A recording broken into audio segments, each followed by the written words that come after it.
Let's go for the actual score. Europa,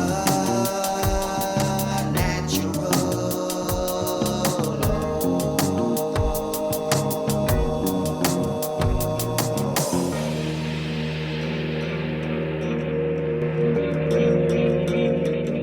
Yes. Let's go for the actual score.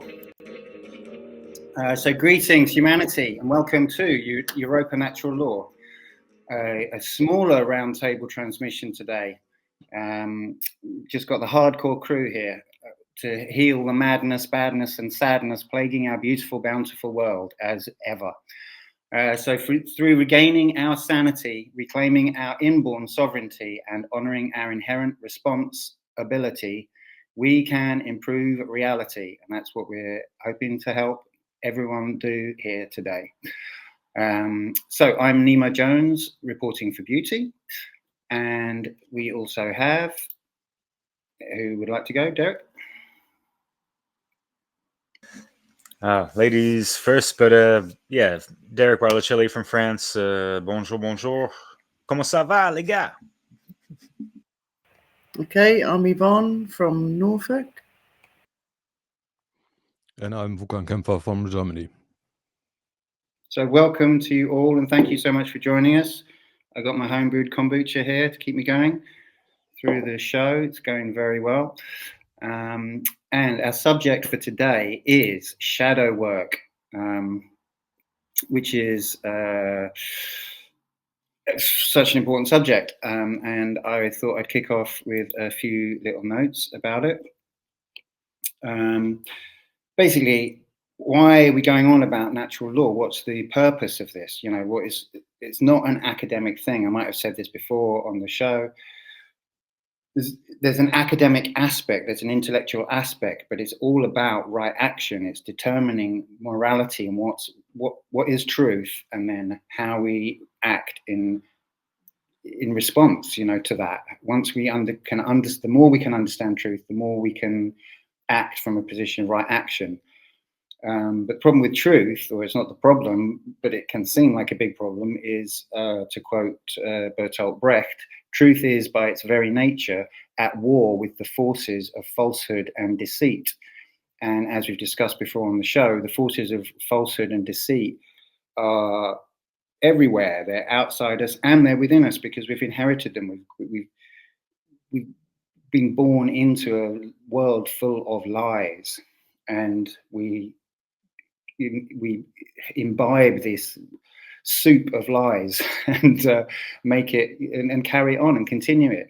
So part of like enlightening ourselves, part of this whole process is to fight those lies within and without. But a big part of it is within. Really, the first part of it starts within. And to quote Adyashanti, this enlightenment process is a destructive process. It means the crumbling away of untruth, seeing through the facade of pretense, the complete eradication of everything we imagined to be true. Everything we imagine to be true has to go if we want to be enlightened, if we want to see reality clearly, accurately, and then act accordingly. And that's why we're doing this show. You know, it's not just for fun. It is fun, but it's like, you know, it is a spiritual, actually a spiritual war between truth and deceit, you could say. So that's really the root of this question of shadow work. Is like when you enter into really seeking for truth, you really have to expect a lot of resistance internally and then externally. But you know, it's the internally is completely your responsibility, and it's your responsibility, it's your ability to respond to that in the appropriate way, which is to say, okay, this is uncomfortable, but is it true? So the big part of the question of shadow work is this dichotomy between the comfortable lie and the uncomfortable truth. And obviously, you know, what this journey is all about is choosing the uncomfortable truth, choosing discomfort, over what we've learned, the patterns that we've learned, all of the programming, the conditioning, all of our own trauma that tells us that we're not capable, we're not good enough, all of this stuff, which I'm coming to realize, well, re-realize again and again, that is, we know everyone's got psychological issues and all this kind of stuff, but like really there's a root level, which is, inadequacy and this feeling of low self-esteem. I'm not good enough, I'm not capable. And that's not actually true. We are capable of perceiving the truth, and we are capable of acting in accord with it. All of us are. The truth is actually really should be, well, it is, and our understanding of it should be step by step, actually quite simple. So that's some stuff about it. I mean, another thing I wanted to quote, it's not exactly a quote, but it's to just refer back to Nichiren again, who's this, 13th century Japanese teacher.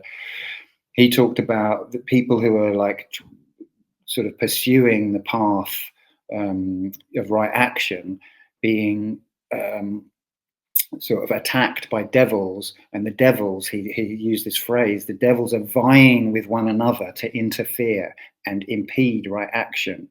So you can take that figuratively or literally, but it's this kind of idea, and I think we can all recognize this when we think about things like addictions and distractions, all the myriad distractions of life, and the obfuscation, the different narratives, different ideologies kind of coming in. Oh, you got to believe this, or you got to believe that, and then but then you have to be enemies with that person because they don't, etc., etc. All of this stuff that really gets in the way of a direct relationship with truth and with reality. All of this stuff you can think of as like devils kind of crawling over each other, trying to get their claws into you and to like stop you from seeing the truth. And I think it's a really powerful image, whether he meant it literally or whether you can take it literally if you like. But it's kind of, that's in a way beside the point, because it's this image of like, oh right, yeah, that's what I'm actually up against. But it's not to give responsibility away. Of course, we're responsible for our own, basically for our own trauma, for our own BS, for our own self-delusion, all of this stuff. Really, that's just a useful image, that I think is worth carrying to sort of when you're thinking about these things on a day-to-day basis as well. Because another thing I wanted to just throw in is about time, and how we use our time, and in a way, I think the question of shadow work, as well as being about this sort of embracing the uncomfortable truth, or at least going towards the uncomfortable truth, is this question of really looking at how we're using our time, really considering what is value. Sorry about that. What is value to us? What we value at the deepest level or the highest level, the most holistic level. What we're really here to do. Actually, I have a lyric in one of my songs, which is an old song of mine, which is did you come to this planet for a reason? Well, if you ain't doing it, when are you leaving? It's like we're here to actually do something. We know we are, really. I think everyone really feels this. We actually are here to align with truth, and that's what this journey is about, and that's what the shadow work is about. Is going, okay, I am here to align with truth. Yuck, it's horrible. I'm not good enough. All of this, whatever, stories, pulling all of that apart and fucking breaking through and lifting yourself up, going, no, I can. So obviously I've gone on for a bit way longer than I normally do in the intro, partly because there's, it's a smaller group. So that was fun. I hope that made sense to you guys. So I'll pass on to whoever. Yeah, I'd like to come straight in on after you there because you've triggered something in me, actually, Nemo. When you spoke about was it Japanese or Chinese philosopher from the 13th century? I didn't catch his name. Nietzsche, Yeah. Japanese. About the demons coming in. That's a really interesting thing because I've struggled with that or become consciously aware of the demons coming in probably about the last 5 years. But when I look back on my life, they've definitely been there. And I've not been consciously aware of it. And I've noticed probably in the last 5 years, every time that I've got to a stage where I think that I'm about to do brilliant right action, they seem to definitely come in, and I'm either got a physical illness, like mentally fucking fucked up, or emotionally completely go haywire.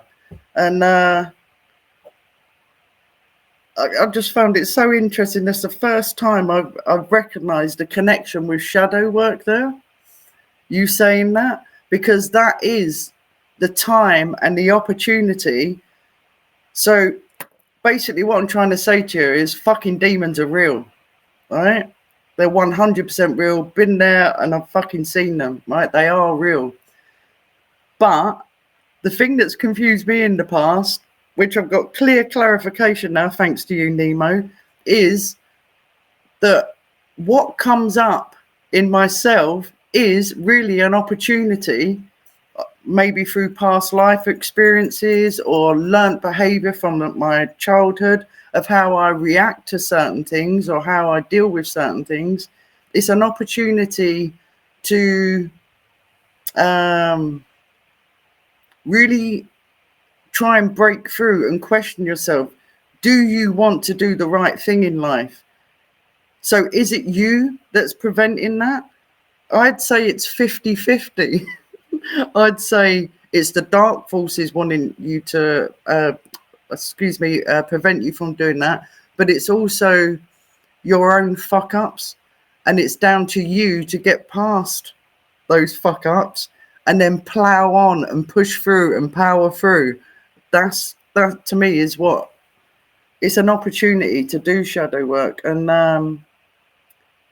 as always before these shows, I think very intensely about what we're going to speak about. And I think that there's different degrees of shadow work.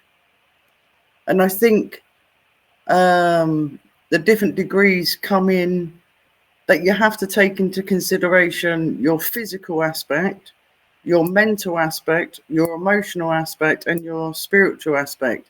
And then depending on what degree you're working on, there will be different levels of intensity. Say, for instance, your spiritual, that could manifest in what some people call the dark night of the soul.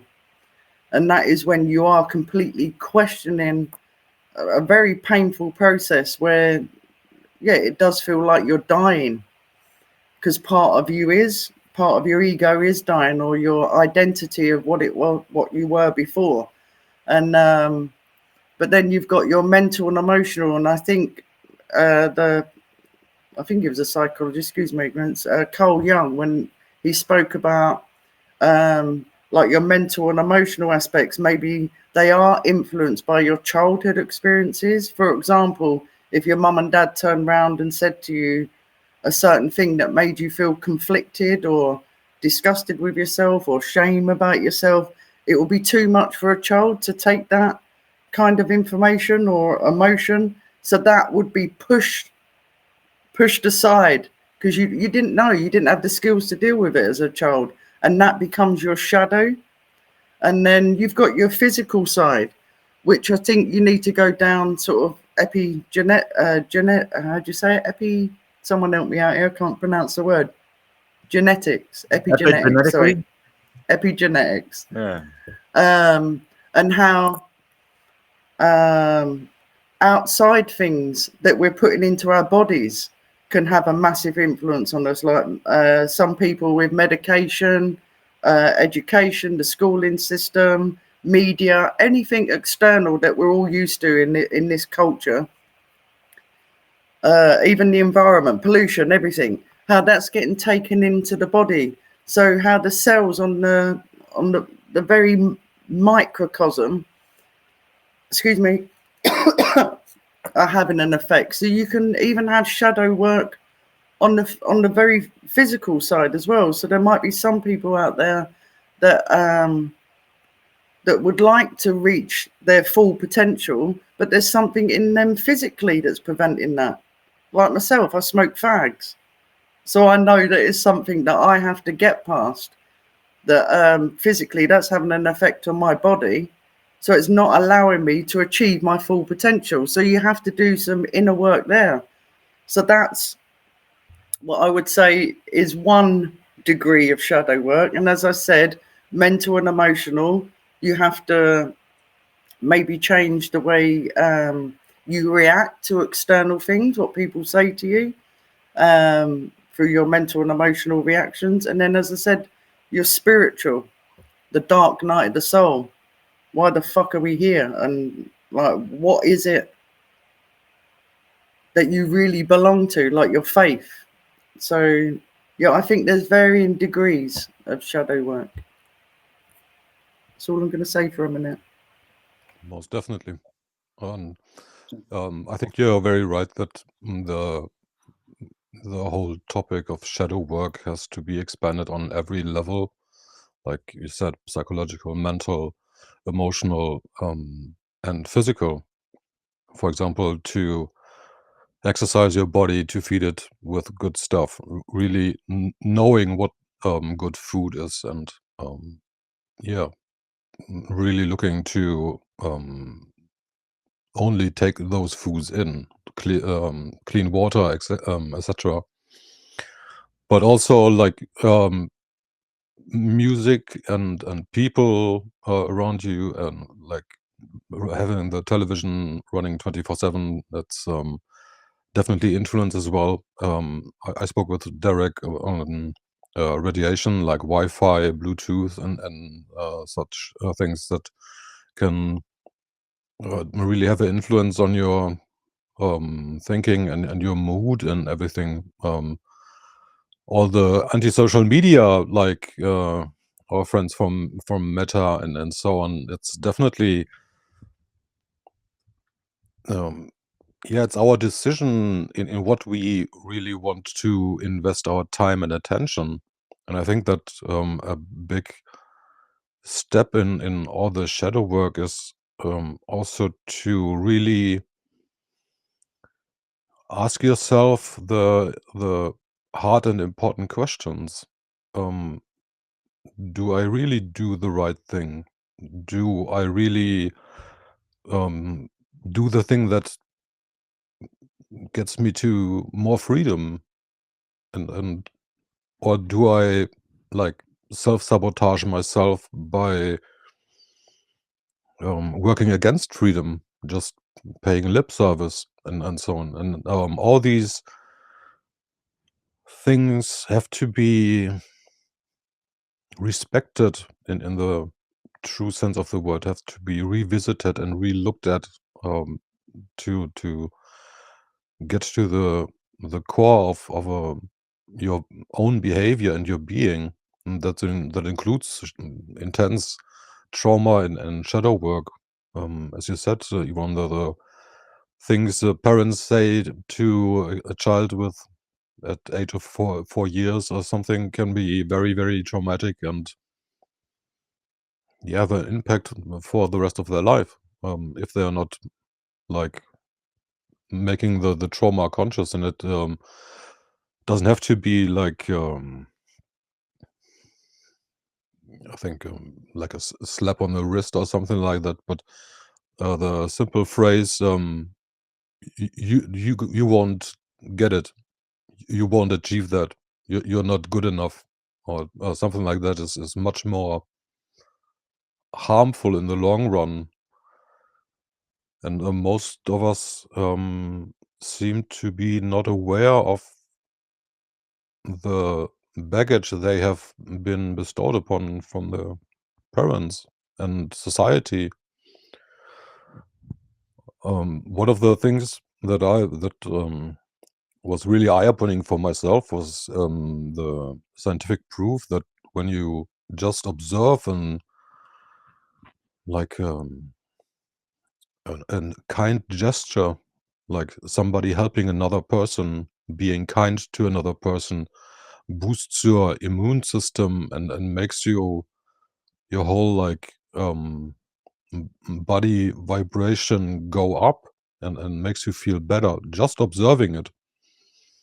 And when we now like take a step back and take our time to look back at the, let's say, last 5-6 years, and in which direction it has, yeah, this has been going, this development, it's I think it's really shows, the outside world shows us our own lack of care for us, for truth, for love, for freedom.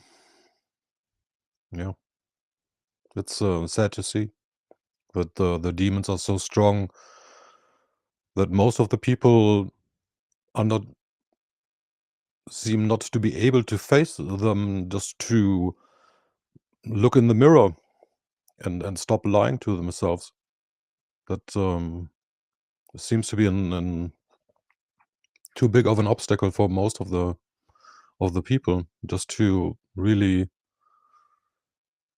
yeah, be honest to themselves at first, and really just think some things really through until you reach the end point, and then respect your own behavior and your own like life's plan and adjust it. That would be really great for us all. So thanks in advance. Yeah, Vuk, thank you. And yeah, geez, where to piggyback off what you just said? Yeah, as far as like all these things that we're subjected to, and we have to think just outside of the box of, yeah, the whole things that we consume, whether it be food, music, anything that comes into our ears, into our eyesights, and all that, into our mouth, and all that stuff, right? And also, what are we just subjected to as far as the elements and how they've been unfortunately polluted and all that jazz, right?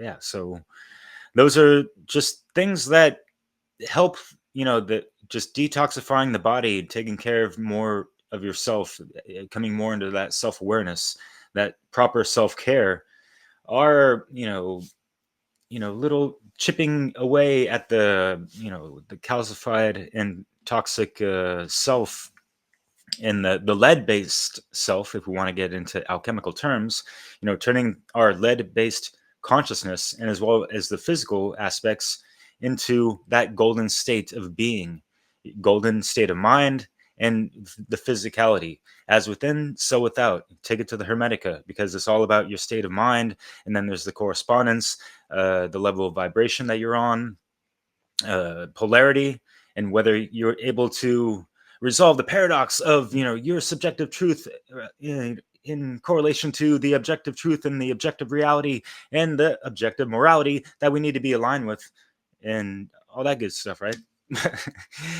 And then, yeah, the cause and effect, we have to be very wary of what are we putting out into the world, like abracadabra, mother lovers. Guess what? Your words kind of cast spells if you've, done your education correctly, right? I know I'm kind of playing on words, but you follow what I'm saying a little bit.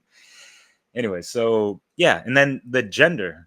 I'm going over the Hermetica real quick. Like the mental gender, the both hemispheres of the brain, and all that stuff. And if you're a man, be a fucking man. If you're a woman, be a woman. And I know it's hard in the state of society and the economics of everything, because it has people inverted, and a lot of women, especially driven by the neo-feminism, are way too caught up and got too much yang up in their thing. And I got respects for folks just trying to be independent and be responsible for their own and all that stuff. we got a new Oh. Yo Flora. What's up? Hi. Going? Hi, sorry, a little late, but Yeah, no good to worries. join. Yeah, cheers.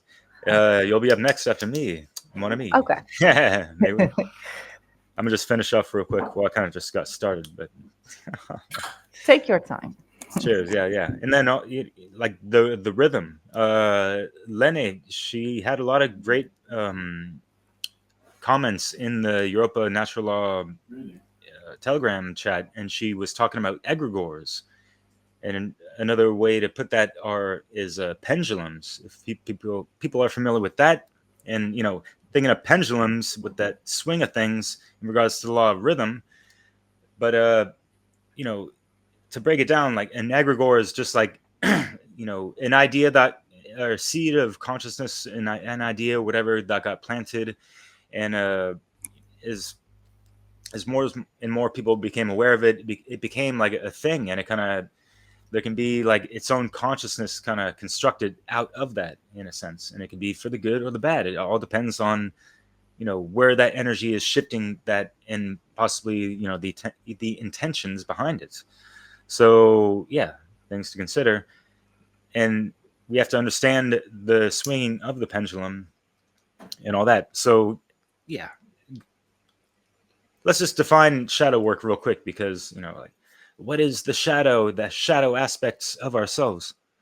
It is that the unconscious, subconscious realms that are way deeper than a lot of people estimate them to be, and it has to deal with it as well of all the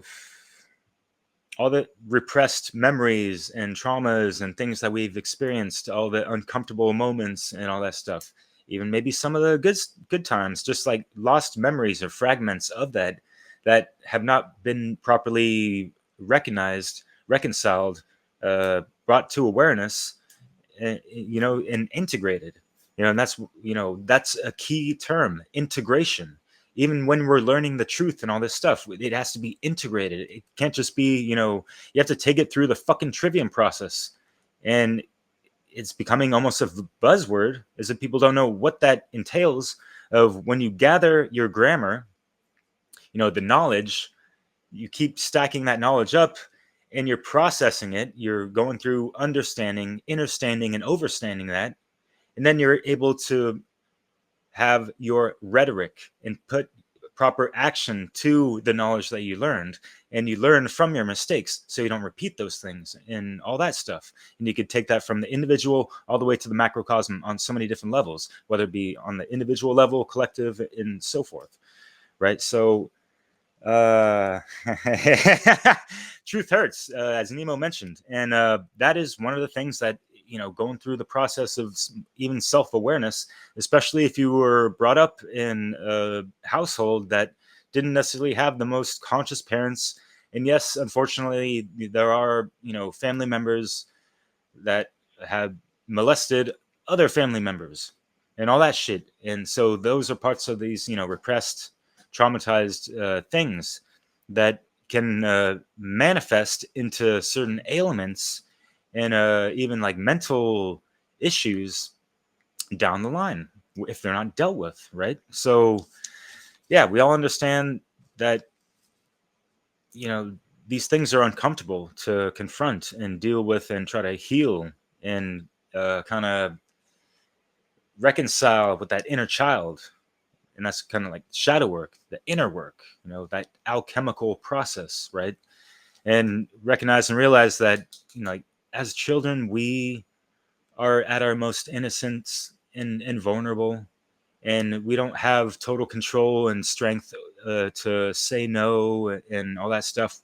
We're more nescient than ignorant and aware of the ways the world's and even our inherent rights and all these things.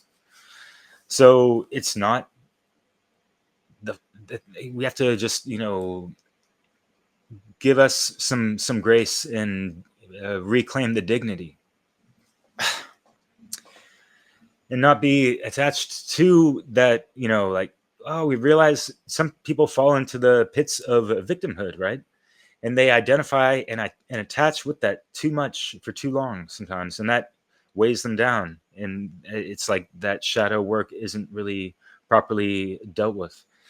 And Nemo, you mentioned in Yvonne, I'm glad you mentioned that again, like the Japanese Nichiren or whatever, with the devils coming along the pathwork to kind of derail you and this and that. Think about the betrayal of Thoth, and like how thoughts, Thoth is also thought. And if it betrays yourself, you have those, self-sabotaging moments. And we do have to keep, things like Watiko in mind and that kind of stuff. And the whole things of attachments, having too much attachment to, your false identity, and, attachments to falsehoods and things that these belief systems that we had ego attachments to and all this stuff. Those are like the toenails and fingernails of the Norse mythological boat called Naglfar, something like that. And that's an allegory of how, crossing the streams of consciousness, there's going to be the Klingons of attachment, that the old self trying to crawl back out of its grave, like, hey, like you know what I mean, like you got to kill the zombies within yourself. That fucking shadow work, like straight Draco slayers and shit, so yeah, it does take a lot of time. Nemo, you mentioned time, and I'm going to end it on that because I've taken a lot of time on this round. And Flora, I'd love to hear what you got to say. Yeah, a time. When you mentioned that, Nemo, you made me think of like time is also Chronos, and that's in relation to Saturn. And when you have that Saturnian, the Saturn's return, if you will, and that kind of stuff, and you just think about it in terms of the astrological archetype of Saturn, and just like the harsh life lessons that it can bring forth. And I'm on like a really harsh degree in my natal chart with Saturn. And so learning about that and realizing like, oh my God, yeah, like I've noticed I've had to learn the hard way too many times in my life. And it's like, why? Like, so that's one of the things that helps you realize like, geez, like, hey man, like let's just take it a little bit more easy. We don't have to make things harder than they already are. Let's learn from our mistakes more, and not repeat certain things, and maybe pass off some lessons to others so they don't fall for the same hurtful sufferance. Anyway, so I hope that made sense and people were able to follow. And yeah, Flora, what's good? Yes. Well, good that I could join. I'm a little bit late, so I'm afraid that I haven't heard what's been spoken of before. I haven't, but yes, shadow work. I have some points that I did wanted to make, and I think shadow work for me personally is about knowing yourself, and knowing yourself in all different layers. So know yourself psychologically, but also know about the nervous system. How does your brain works? How does your nervous system works? But I think the most important thing is we call it shadow work because it's about things that are put in the shadow. So things that are in darkness and our consciousness doesn't see or comprehend or know. And when you look at Jungian psychology, we talk about the shadow, and you have like the ego. And the ego is the way we interact with the world. So it's the medium between us and the world. And we have our self, and our self is like the self with the capital S that you spoke about the other episode before. And the self embodies something larger. The self isn't even personal. It's a transpersonal force. It's greater than us human beings. It's the part in us that is eternal and that is connected to God. So connected to the all. And when we look at our development as human beings, a lot of people are still like children because the ego is so calcified and hasn't really developed itself yet. So it doesn't really know a lot about the things that are in the subconscious. But it would be better if I had some pictures for this, but maybe I can draw something, because to me it made a lot of sense to see this. Okay. Well, one moment. Excuse me. I didn't know I was gonna draw this, but when you are being born as a baby, this is how the ego relates to the self. Oh, it's mirrored, but the ego is totally within the self. So you are one with the whole environment. You are one with the mother. You haven't really differentiated yourself from the world or from the other. So you aren't individuated. And as human beings, it's our task to individuate ourselves and to become an individuated consciousness. But we didn't, and like the ideal would be this.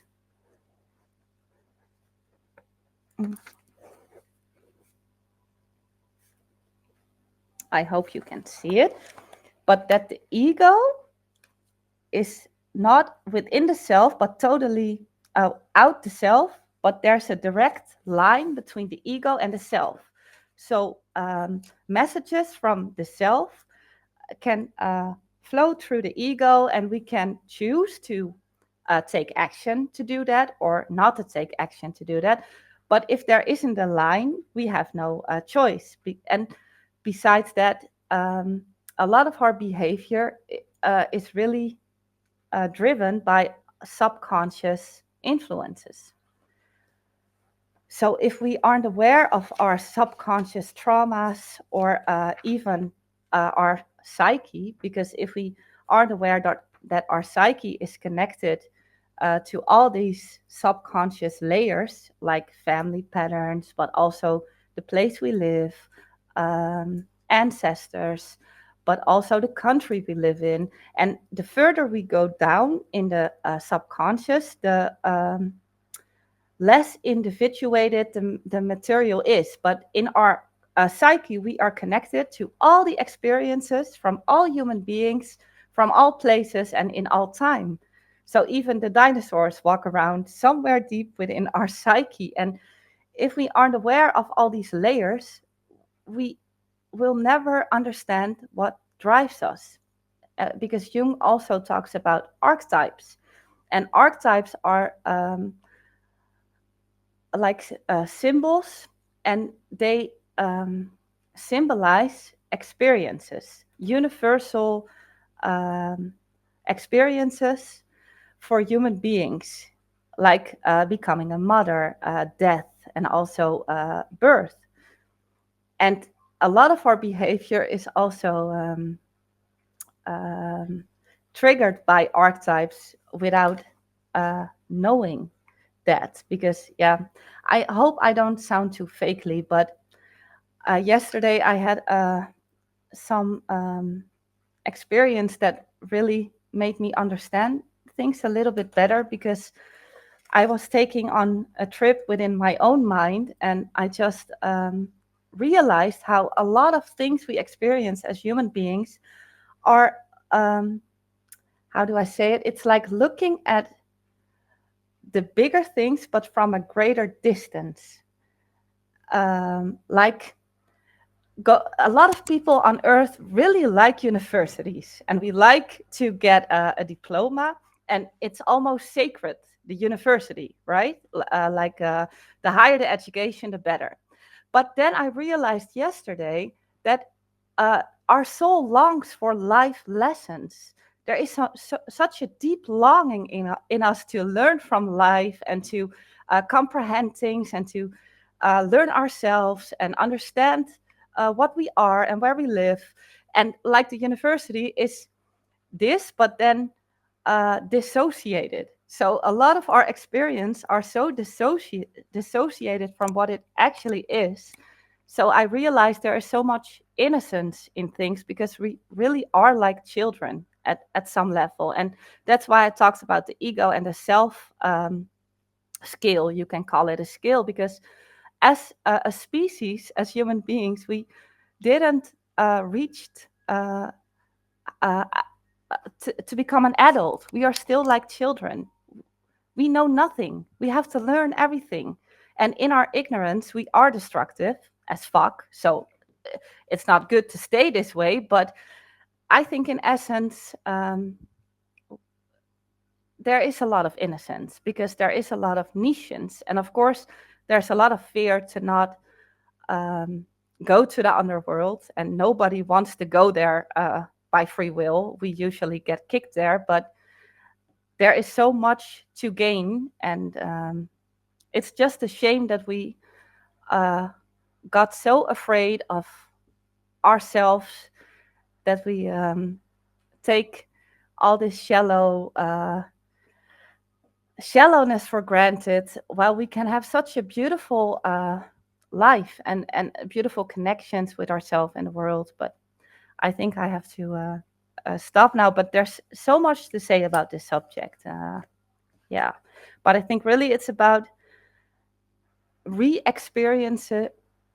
Yeah, about the experience we dissociated from. We really have to experience it in our bodies again. We have to feel through all those moments that we split off, and then we will remember again, and we will become a whole human being again, because we live in this defined paradox and we put our eternity in the shadow as well. So all the good stuff is in the shadow. It's there with all the ugliness, but there's so much beauty in the shadow. And yeah. Thank you. Great words, everyone. Yeah, well, Sammy, I've made loads of notes. I think, yeah, so that one aspect is of, you know, it's such an easy thing, isn't it, to be like, oh, my parents messed me up, you know, this kind of, it's a cliche, obviously, but it is a huge part, you know, we have to kind of acknowledge that what part of the madness of the world is that no one knows how to parent, and that's been the case for forever. So we really are children of, we're kind of abandoned, you know. This is the thing that PASSIO talks about, you know, that we are these abandoned children that have not really been nurtured and not really taught the truth of the world because it hasn't been known, and so that's the story, you know. That's the story. It's tragic, you know. It's so sad how the state that we're in, and it's so important to talk about it, you know. Which obviously that's why we're doing this. I had a thought. I think while Flor was talking about, you know, I'm just thinking someone listening to this could potentially sort of think, oh, this all sounds a bit complicated. I have to know about the unconscious and you know, my trauma, but I don't know. But the thing is, I think that it's like through moving forward, through seeking to align with yourself and to find the aspect of yourself that does love yourself, through aligning with your unique strengths and desires as well, you know. I think that is the way. If you pursue that alignment of thought, feeling, and action in, you know, with this higher self that obviously we've just talked about that last week. This is a natural sort of continuation of that.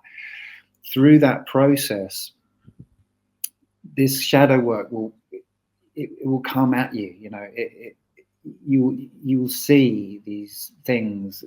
Oh, you'll have these connections with these memories, and you go, oh, that's from that time. That's from that time. You know, I mean, this I can't actually think of the example, but something sprung into my mind this week, you know, from years and years ago. I was like, oh wow, that was actually quite a big thing that someone said to me that time. So maybe it's disappeared back into my subconscious. I don't know. But you know, that's the thing. It's like but through enacting, through seeking this alignment, this stuff will automatically come up. So it's a kind of, it's not just a process of like digging down to find stuff. In fact, that's difficult to do. You know, it's quite difficult to just sort of go, right, here we go, I'm going to do some shadow work. I don't really know if it ever works like that, really. Obviously, you can initiate processes to do that. You certainly can. But even that, the initiation of that process is usually a result of coming up against a wall in yourself, you know, and finding like, why can't I do this thing? Why do I always feel, why do I self-sabotage, or, you know, don't quite find the energy to do that thing, or the time, or whatever it is, all of these things. So yeah, that's the kind of thing I wanted to just kind of say, and that sort of, well, return to that idea that in a way it's a simple process, and it's really about the will, you know, the will to align with truth, the will to align with your higher self.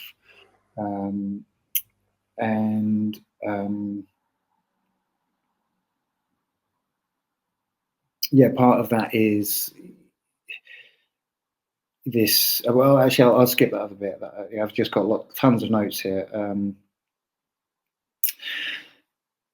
Yeah, I mean, so, and a lot of this is, of course, it's these beliefs or thought forms, which can come down to really simple things. One thing that one person said to us one moment in time, you know, that made you think you couldn't sing in tune, or you look stupid when you dance, or whatever, these kinds of things, whatever. These little moments, the little kind of weird, like I don't know, I'm going to call it a nugget. I don't know, I suppose, yeah, okay, a negative nugget of something, little karmic nugget that just kind of like sits there. And then, and you can overcome these things, you know, of course you can. You have the power, the wherewithal, the strength, you know, you can have the will, you can have the tools, you can find the tools, you can do whatever needs to be done to actually go and find that little king thing, and go, oh look, it's just a little thing that someone said once, and actually I can dance, or whatever it is that you know that it stopped you doing, you know.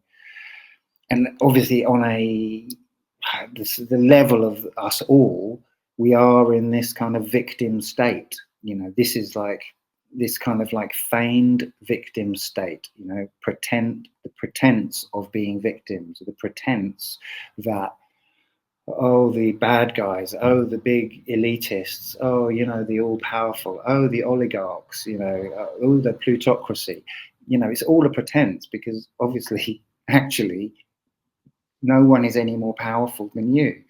That's just it's on the reality ground level, you know, you are free. That's the truth. So really, that's what we're trying to get to, is the world of people that understand that and that act in accordance with that. And that's called heaven. You know, that's called heaven on earth. And that's what we're aiming for. So I've gone on a little bit. I just want to say again something about self-love. How are we have time? Oh, yeah.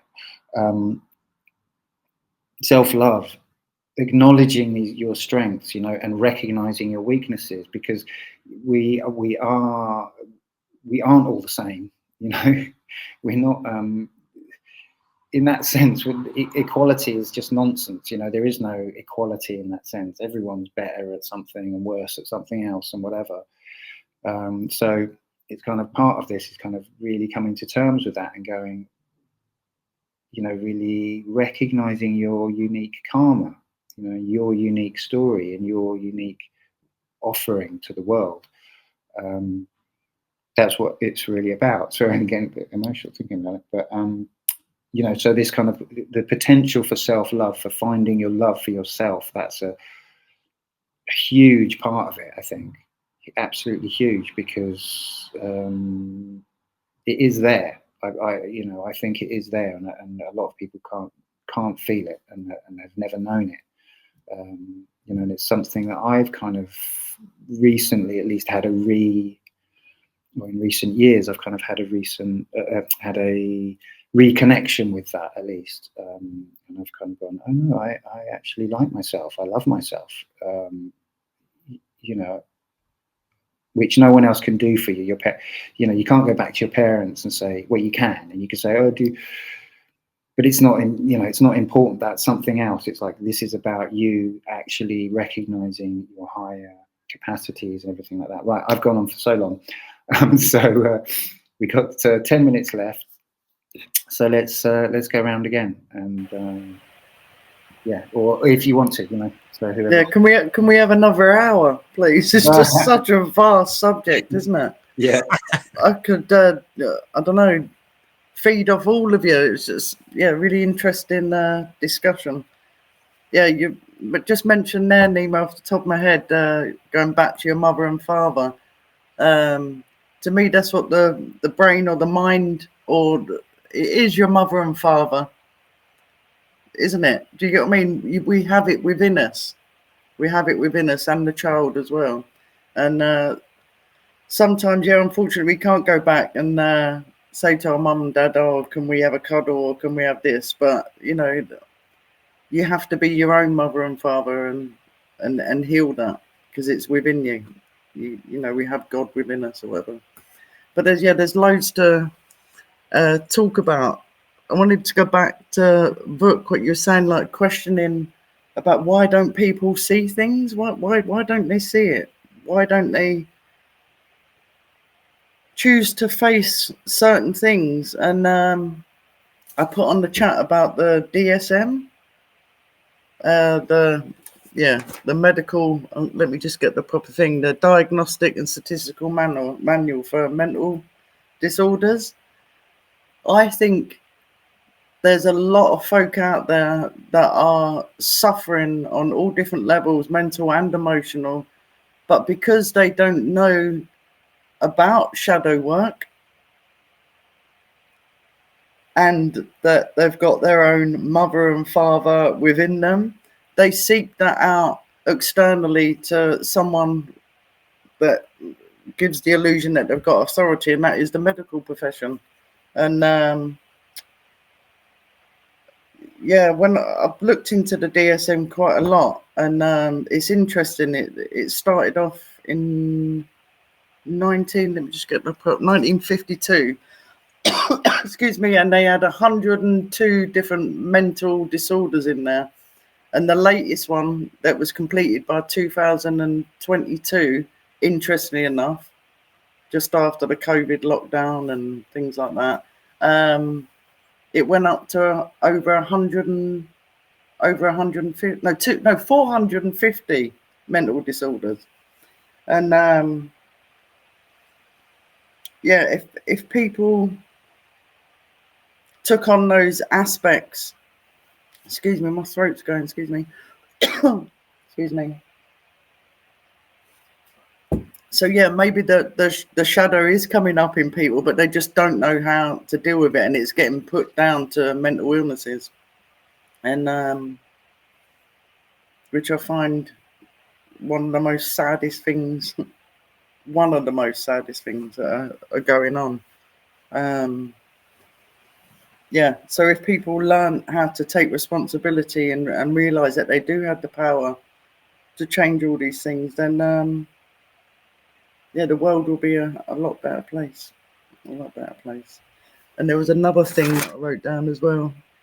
About coming out. Shadow work mustn't always be seen as darkness.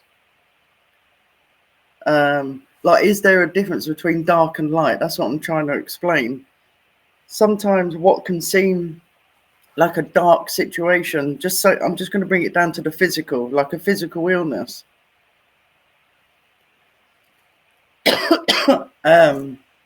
It might seem horrific to start with, but really, is it not an opportunity? Is it not just something in you that's dying to come out, to be brought to the light? And if you just allow that process to happen, then you might find that it brings with it wonderful gifts. Yeah, so don't be frightened of your feelings. And another thing I wanted to quickly say, I know I seem to be obsessed with the medical profession tonight, but I don't know if you come across it. Is it 100,000 babies? They want to, with I can't fucking say that word, epigenetics. They want to track the genome of 100,000 babies. They're doing an experiment. Epigenetically manipulate, if you will. Well, no, they're just tracking it for research, taking the bloods of the 100,000 babies, and it's all about Derek, to try and detect certain illnesses before they even happen. It's preventative medicine. So after our discussion tonight, I just find it, excuse me, fucking throat, sorry.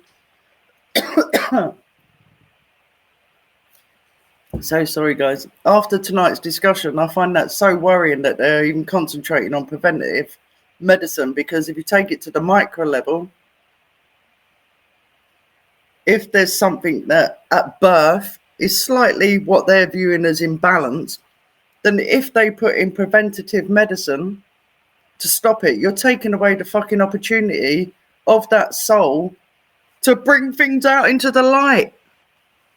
So keep your kids away from the fucking medical profession, as far as I'm concerned.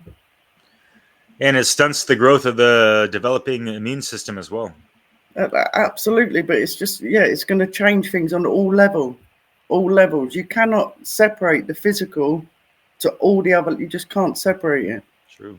So there's a reason why that child at that given point, when they're taking that blood, has got whatever pattern going on in their genome. There's a reason for it. Leave it alone. Leave it alone. That's all I want to say.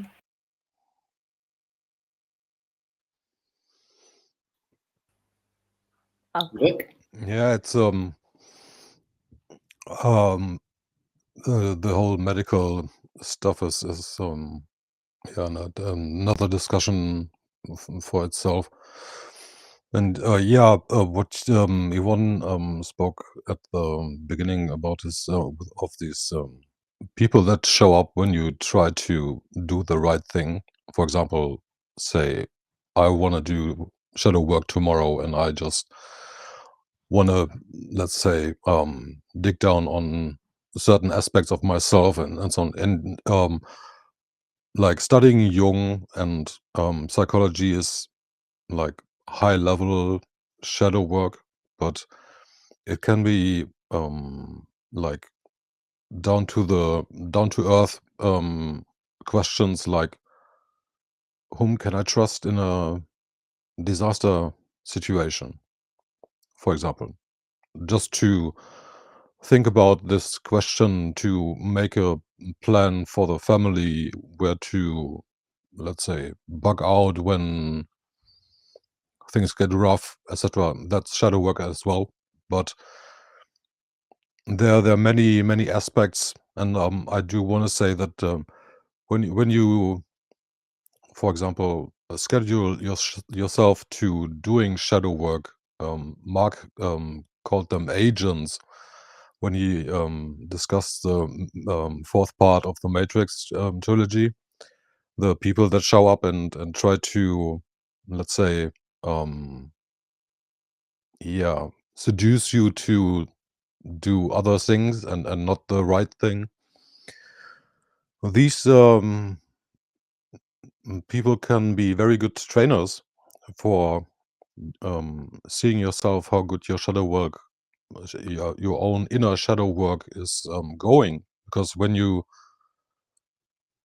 let's say, be of such high vibe consciousness, for example, when they really try to like detract you from your plan, and you can say no to them, that's a great victory, for example, and then you can proceed with your plans, doing the right thing, or just asking the right questions, listening to the knowledge you need, or like reading, or any way you decide to do it. But I think the most important part is to really do it, and not all parts of our darkness are evil. For example, you can use, like, quote unquote, use dark parts for self-defense purposes, and like rearrange their focus on like things where they're where the right to show, like, quote unquote, dark emotions like anger and rage and yeah, disgust and everything. Just to, for example, to order those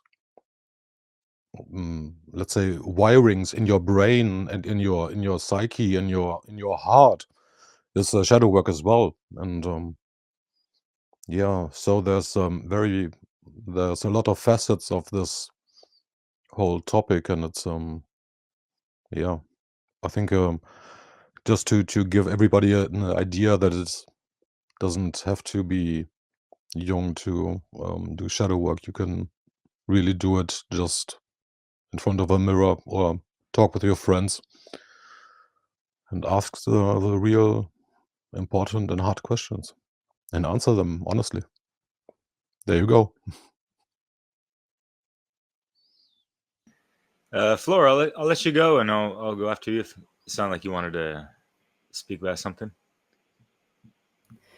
Well, it was what Yvonne talked about made me think about another important aspect. Yes, I'm sorry because I want to tell so many things and I have too little time, so I will try to keep it more grounded. But what I wanted to say, I guess, is the offer we as humans have to make is give our ego to the self. And that's a very big process. And that's a journey as well. But I do think it's essential because the problem in this world is that we have lost so much soul. We have to embody the soul again. And then we will understand and we will know. But what happens now is that our ego is so inflated that we do things that are not, how do you say it? Our ego is inflated to the proportion of godlike, but we forgot God at the same time. So it's a very paradoxical situation. And that's also what Yvonne talked about with the babies and the genomes. That's like an inflated ego. That is someone whose ego is not developed enough to have a connection to the soul and to the self and to God.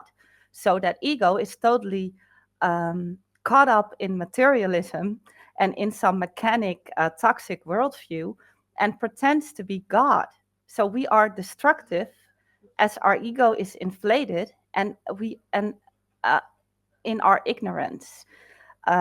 For Greek, hubris was the greatest sin there was, because it's very dangerous for little children to do grown up things, I guess.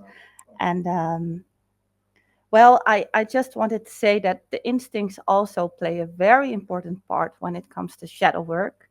And that's why I talked about the nervous system, because the theory behind the nervous system and our instincts and is very important for us to know, because then we will understand ourselves and we will understand why we fear emotions or feelings so much, because we do know moments of being scared to death, and that are parts that we split off. And to integrate this energy again in our systems is very important to become whole again and to get our life energy to become complete again. But there's so many things to say. I'll leave it here.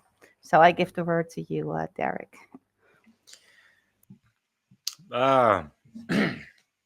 You're on a roll there. I appreciate all that, Flora. Thank you. And yeah, thank you so much for joining, even if you showed up, not at the hour, not like it matters, but yeah, love everyone's presence and what everyone brought to the table.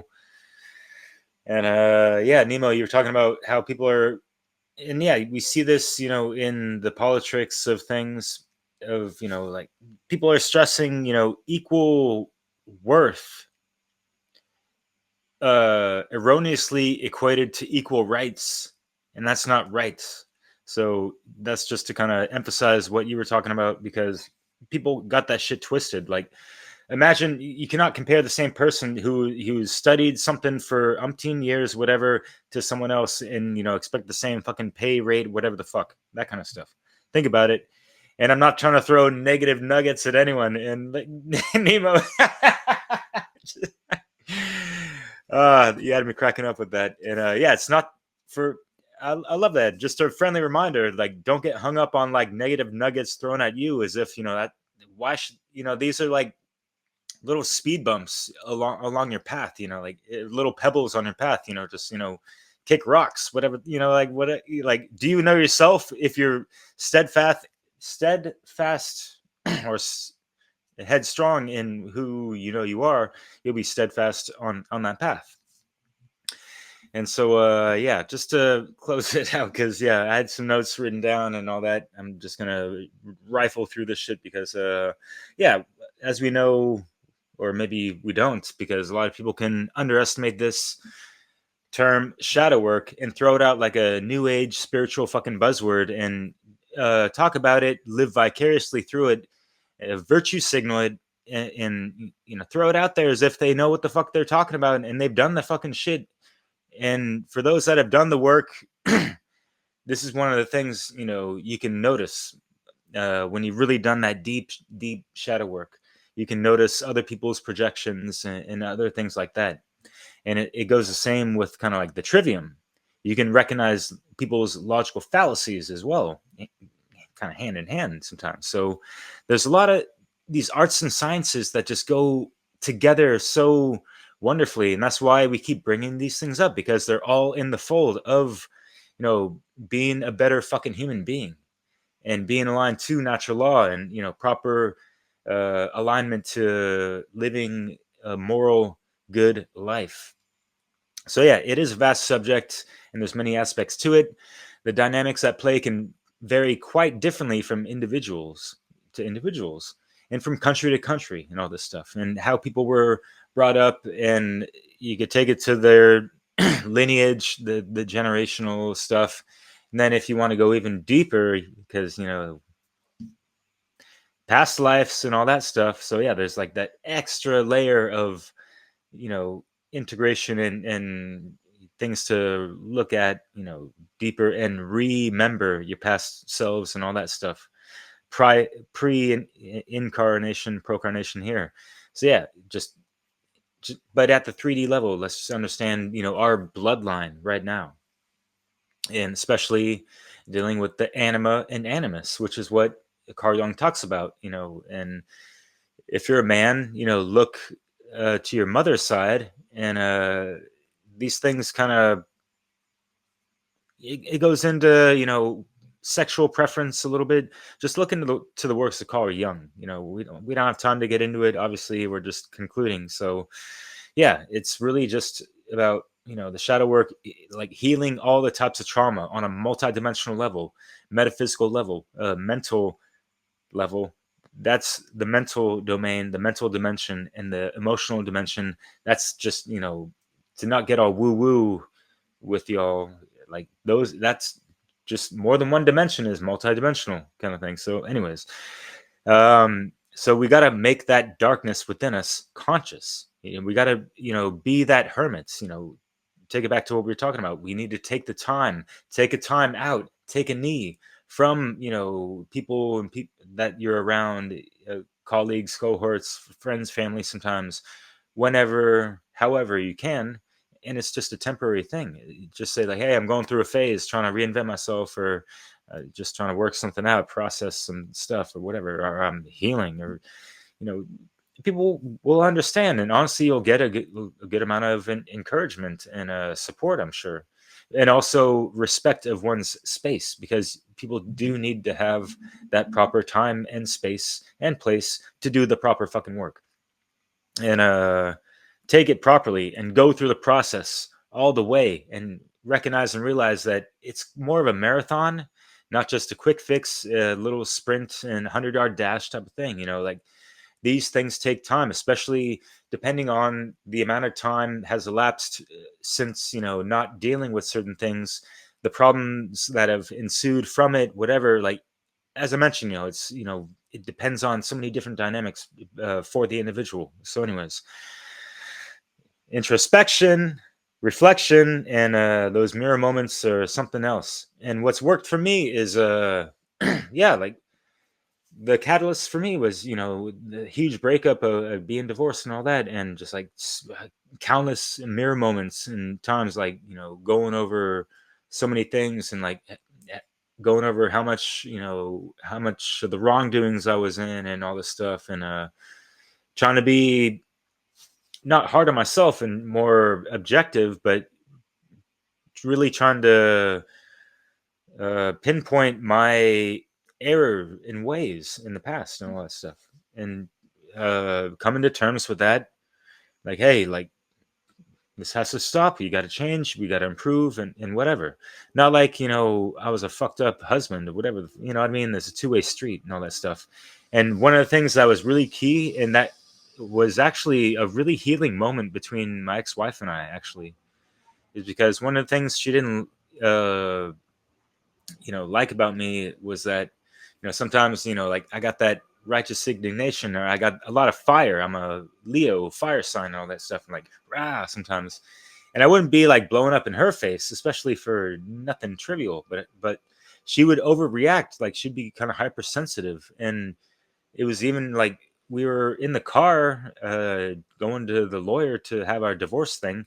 And she was talking about, like, yeah, and I noticed that, my father, I was traumatized in a sense because he yelled at me because he was looking for the television remote control, and it was like hiding like underneath me or behind me or something like that. And he got mad at me, but nothing happened. But it's just like, that childhood traumatized moment that just doesn't get dealt with. And so when she said that, it was like an aha moment for both of us, because I had no idea at that time. And so just the ways that these the shadow workings and revelations, it's magical, and it's healing, and it's wholesome, and it's holistic. So I encourage people to do that and look at your past relationships, your current ones, and all that stuff. And also, even if you're single, work within what you got going on and try to formulate the proper archetype and prototype, or whatever, if you will, the ideal partner that you have. And it's obviously going to be a reflection of where you currently at consciously. And so, yeah, like, also, like, traveling helps out with the shadow work. Um, you have time to self-reflect on some things, especially if you're driving and stuff. Even cooking, even cleaning, washing the dishes, even cutting your hair. You get, you losing, shedding off some, old stuff or whatever. And fasting, that works tons for me. I cannot overemphasize that, but I know I'm speaking way too much. Just real quick, for anyone else that wants to learn more about this, Caroline Riley, my friends Colin and Melissa at Shadow Tech Alchemy, and my good friend and fellow classmate Odysseus Andrianos. They've all written books, as well as my really good friend Maria West. You can check them out. We've had pretty much all of them on my channels, especially Dissolving the Divide. And that's all I'm going to plug in. Did I spend too much time? Are we good? Nemo, you good? Very good, thanks. Yeah, we'll drop those, any links, any extra links, I'll add them into the show notes, Derek. So I just wanted to add a couple of very quick things. Obviously, we've talked about so many different this, that, and the other stuff that we've picked up, but it's your journey, so it's, you might not use any of this. You might not need any of the languages or the tools that we've been talking about. It's a journey where you have to go on your journey, your path. And really, it's actually very simple. It's about being honest with yourself. I think that's like a fundamental thing, you know, aspect of it. And as people mentioned, mirror work, and it's this kind of, it's not exactly like a formal thing. I don't know if Mark Passio even calls it mirror work, but I've come to call it that. And it's been a very, very simple and very great tool for me. So I just want to kind of finish on that. Oh yeah, before I do say that, it's just to say, you know, I'm on this journey. I'm no way perfected, you know. I'm no way perfected and looking at the rest of humanity and going, I mean, I am looking at the rest of humanity and going, come on, you know, most of you are not like really trying that hard. But it's not to say I'm like up there, enlightened, you know. I know I've got a long way to go. But this is a tool that's helped me. And I think, as far as I know, Mark Passio came up with this tool, and it's like you look in the mirror and you stay there and you ask yourself in the mirror, why am I not doing what I say I want to do? And that's it. Such a simple tool. And, you know, and it's this thing of like what you say you want and then what you're actually doing. And is, you know, do you actually want something if you're not actually doing it? And that disconnect is about this misalignment of your, you know, your feelings, your thoughts, and your actions. So it's a very, very simple, great tool. Can be quite hard to really knuckle down and do it, but you know, when you do, I highly recommend that as one of the most simple tools for shadow work. Right. So thank you so much, everyone. Yep, I think that's it's time to wrap up. Yeah. That was really. Sorry. Yeah. Is there time for one thing? Yeah, go. Yes, I only want to say, is there talks about projection? Because Jung called projection the royal way to the self. And if you have an emotion on whatever, it can be a person, it can be a situation, it's so important to address where it's coming from, because we give our own unknown face to the whole world. And that's our illusions as well. So that's the only thing I wanted to add, because it's important. Yeah. Okay. Yeah. Oh, you've just reminded me of something else that came up for me while Derek was talking. Sorry, this is obviously one of those infinite subjects, which is just that the gift of, you know, having it brings up this really genuine compassion of wanting to of seeing other people's shadow and going like, oh, well, I mean, even if you can't quite work out what's going on, you kind of, you know, there's this shadow there, so you have more compassion for them, you have more understanding, you can be less in your trigger. You're seeing someone being triggered, but you're kind of like, well, I see your trigger, it's not triggering me, you know. That balance starts to shift, you know, I think, with this process, which is a hidden extra bonus. Okay, so thanks everyone. That was a great discussion. And yeah, as I say every week, you know, the algorithm, the holy sacred algorithm that drives the universe, apparently doesn't have a clue about what's important. It needs you, dear listener, to tell it. So please do go and comment, subscribe, link, share, comment. I just said that, all the other things. You know, because it just helps nudge us along. And I think what we've done, I think this was a great show. Don't you, everyone? I think this was good. I think this is valuable, you know, and there's a lot of dross out there, as I said at the beginning. So, you know, we're doing our best. We are doing our best. And I know some people don't think it's good enough, but we're getting there. We're getting somewhere. So yeah, check out all the description. All the links in the descriptions. There's everyone's content there, and also the Europa Natural Law Telegram channel, where you can join, and we have discussions, very lively discussions. It's got quite heated even this week, which is fine. And yeah, it's a vibrant little community we've got going on there. So come on over. The link's probably, Derek's maybe sharing it now, but it's in the description. Sorry to ramble on so much. We're also going to head over there right now just to have a post-show discussion. You can come and join that if you like. And apart from that, thank you everyone. Until next time, I'm Nemo Jones, reporting for Beauty, and I look forward to seeing you all next time on Europa Natural Law. Thank you. Thank you.